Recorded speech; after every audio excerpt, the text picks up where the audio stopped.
আপনি কি আমার বর হবেন? এই হাসিটাই এখন থেকে আমি আমার শখের বেটা। আর কতবার তুমি বিয়ে করবে? কেন সবার সামনে সত্যিটা স্বীকার করছো না? ওদেরকে জিজ্ঞাসা করেন ওরা ছিল। এই তোরা বলছিস না কেন বল? আরে এই ছেলে তো পুরোপুরি পাগল, ওর তো মাথায় গন্ডগোল। ও আসলো কি করে এখানে? আমি কখনো তোমাকে দোষ দিব না ভাব।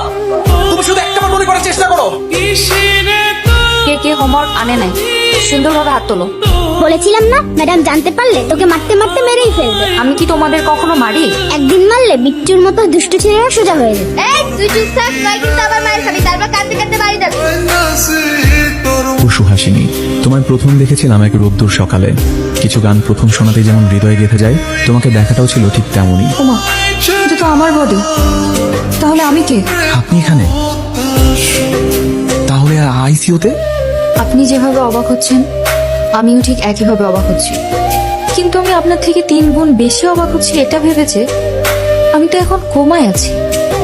আপনি আমার আত্মাকে কিভাবে দেখছেন? আচ্ছা তুমি যে সারা দিন আমার সাথে বাইরে ঘুরছো, রাতের বেলা কই থাকবা? আরে চিঠি, আমি কেন এসব খাইতে যাবো? এই কই থেকে এসব উল্টাপাল্টা লোক আসে বলো তো? আই হাই রে ভাই, আপনার যে পিনি কইছে ভাই, ভাই আপনি এম্পল খাইছেন না দেশাল খাইছেন? বুঝলা নাকি বাদ দিয়ে খাইছেন? আমার একটু কর না ভাই। তুই না বললি ইভা আসবে? একা কই?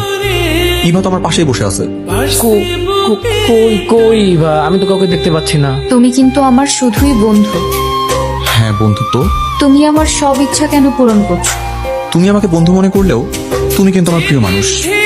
আর আমি আমার প্রিয় মানুষের জমানো উইশগুলো পূরণ যদি না করতে পারি, তাহলে আমি কি করে তার ভালোবাসা আদায় করবো? বর তো বসে আছে, কোনে কই? কোনে তো আমার পাশেই বসে আছে। কালাডা না সাদাডা? আচ্ছা একটু দেখবেন, ওদিন 302 নম্বর কেবিনে যে পেশেন্টটা ছিল উনি কোথায়, একটু দেখুন না। আচ্ছা একটা মিনিট, উনি তো 10 তারিখে কোমা থেকে বের হয়ে গিয়েছে, তারপর আমরা ওনাকে রিলিজ করে